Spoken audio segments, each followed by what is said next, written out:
అన్నా క్యాంటీన్ పెట్టినప్పుడు ఆ అన్నా క్యాంటీన్కి వాళ్ళకే అప్పచెప్పాం.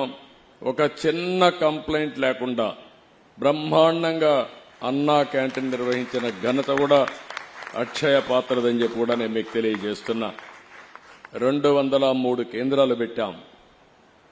ఆ 203 కేంద్రాల ద్వారా పెద్ద ఎత్తున పెడితే ఈరోజు గడచిన ప్రభుత్వం అన్నా క్యాంటీన్ల పైన కక్షగట్టి మూసేసే పరిస్థితికి వచ్చారు. మళ్లీ తొందరలోనే అన్నా క్యాంటీన్లు ప్రారంభిస్తామని చెప్పి మీ అందరికీ హామీ ఇస్తున్నా.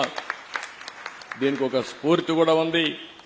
ఒక పక్క అక్షయ పాత్ర, ఒక పక్క నందమూరి తారక రామారావు గారు కూడా మొట్టమొదటిసారిగా తిరుమల తిరుపతి దేవస్థానంలో అన్నదానం ప్రారంభించారు. ఆ కార్యక్రమానికి శ్రీకారం చుట్టారు. ఈరోజు దాతలకు కొదవలేదు. ఈ దేశంలో నమ్మకమైన వ్యవస్థ ఉండాలి.